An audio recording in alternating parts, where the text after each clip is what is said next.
Уянгаа байна. За би өнөөдөр Америкт сайтнуудын дунд хийсэн нэг судалгааны тухай сонирхолтой мэдээллийг хүргэх гэж байна. За миний хувьд сонирхолтой байсан учраас би ингээд бэлдээд хүргэж байгаа. За тэгээд сая доллартай болно, саятан болно гэдгийг ер нь та бүхэн юу гэж боддөг вэ? Ямар ч үр багахгүй, кредит картны ч юм уу байрны зээлүүч багахгүй. Цэвэр сая долларын хадгаламж үүсгэсэн тийм хүмүүсийн дунд хийсэн судалгаа байхгүй юу? Тэгээд энийг хүргэх гэж байгаа. За тэгээд юуны өмнө оршил олгоод нэгэн сонирхолтой бас нэг статистик мэдээллийг хүргэе л да. За Америкийн засгийн газраас гаргасан ийм нэг хамгийн өндөр цалин төлдөг ажил мэргэжлийн тухай ийм нэг судалгааг одоо 23-24 оны мэдээлэлээр үндэслээд гаргасан байна л. US Bureau of Labor Statistics ийм мэдээлэл гаргасан байгаа. Эхний 25-ыг ингээд жигсаага бичсэн байгаа. За 23 нь бол ерөөсөө эрүүл мэндийн салбарын жигссэн байгаа. Хамгийн нэгдүгээрт нь зүрхний эмч жилийн орлого нь $353,000 орлоготой. За дараагийнх нь болохоор мээгүй жүлтэй, Mississippi мээгүй жүлтэй эмч бол $331,000 орлоготой. 3 дахь нь болохоор зэрэг эрүүл нүрийн Mississippi эмч бас $310,000 цалинтай байгаа юм байна. За ингэж явсаар агаад энэ дунд нэг юу байсан? Захирал гэдэг нэг 17-18 орчимд 213,000. За тэгээ хамгийн сүүлийнх нь буюу 25 дугаарт Computer and Information System Manager гэдэг нэг $162,000 орлоготой гэж гарсан байна. За хэдийгээр одоо хуульч нар ерөөсөө энэ жагсаалтанд ороогүй, инженерүүд ч гэсэн одоо ганцхан орсон байгаа ч гэсэндээ миний хувьдаа хийсэн дүгнэлт болохоор зэрэг энэ эмчнэрийн чинь жилийн орлого бүр ингээ $300,000 гараад $300,000 гараа авцсан учраас нөгөө хуульч нар инженерүүдийг ерөөсө хол хаяал явцсан байгаа юм байна шүү дээ. Тэгээд ерөнхий гол судалгаа руугаа ороход энэ судалгааг болох энэ судалгааны нэр бол The National Study of Millionaires гэдэг нэртэй юм судалгаа байгаа. Дэйв Рамсигийн The Ramsey Solution гэдэг байгууллагаас. За тэгээ энэ Дэйв Рамси гэдэг энэ хүн бол Америк middle Америкчүүдийн дунд одоо financial guru буюу санхүүгийн их багш гэж нэрлэгддэг ийм хүн байгаа. За яг хөө зарим хүмүүсийн хувьд ерөнхийдөө зарим нэг одоо юу гэдгийг үзэл бодолтоо санал нийлдэггүй ч гэсэн одоо маш олон Америкчууд өрнөөсөө гаргаад ерөөхдөө хоригдлол үүсгэхэд тусгасан ийм хүн байгаа байхгүй юу.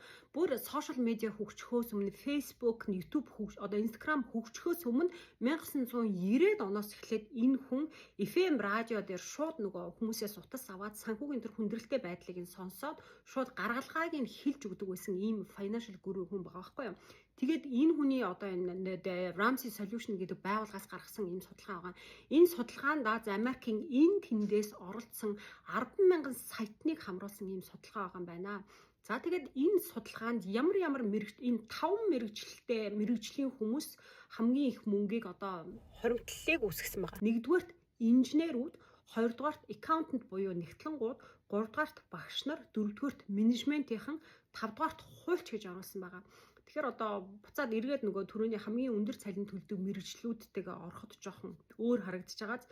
За тэгээд яг Дэйв Рамсигийн өөрийнх нь хэлж байгаа гаргалгаа нь юу байгаа гэхээр хүн хідэн төгрөг олдог байх нь ерөөсөө чухал биш ээ. Хамгийн гол нь яаж зарцуулдаг байх нь чухал юм аа гэдэг зүйлийг хэлээд байгаа байхгүй юу. Тэгэхээр одоо инженерүүдийн хувьд, одоо нэгтлэнгуудын хувьд багш нарын цалин бол бас тийм ч өндөр биш шүү дээ. Магадгүй багш нарын цалин жилийн 100,000 хүрэхүүтэйгүйтэй байдаг бах те. Тэгээ хуульч нар бол яг арай сайн төлнө, за менежментийнх ингээд.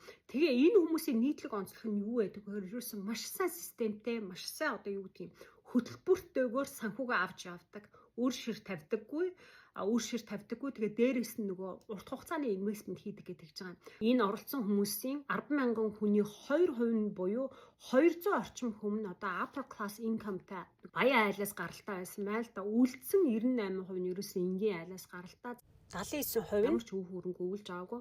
За 20 орчим хувь нэгэн байдлаар нэг одоо юу гэдэг life insurance-аас ч юм уу те өв хөрөнгө өвлж авсан ийм хүмүүс байгаа гэж байгаа байхгүй юу. За тэгээд нийтлэг шинжийг хэлэхэд оролцсон хүмүүсийн 80 орчим хувь нь буюу 10 хүн тутмын 8 нь ерөөсөө л цалингаас тодорхой хэсгийн далд хийгээд байдаг. Одоо инвестмент хийж болдог 400-ыг данс ч юм те. Эсвэл одоо Roth IRA данснууд байна. Төврийн данснууд. Эсвэл одоо өөр ямар ч нэг хөрөнгө оруулалтын хэлбэр байж болно шүү дээ. Энэ хүмүүс бас ерөнхийдөө эгэл жирийн даруй амьдардаг хүмүүс гэдэг байгаа байхгүй юу. Энэ Рамсигийн гол бас нөгөө хэлдэг нэг мессеж нь бол ерөөсөө олдгоосоо баг хэрэглээ. Даруй амьдар, химнэлттэй амьдраа гэдэг зүйлийг ерөнхийдөө хэлдэг. Сайн судалгаанд оролцсон сайтнууд хэдийгээр одоо санаа зовхгүй амьдарч болох ч гэсэн хамаагүй тэгэж үрдэггүй. сарда 200-аас бага долларыг ресторан зарцуулдаг.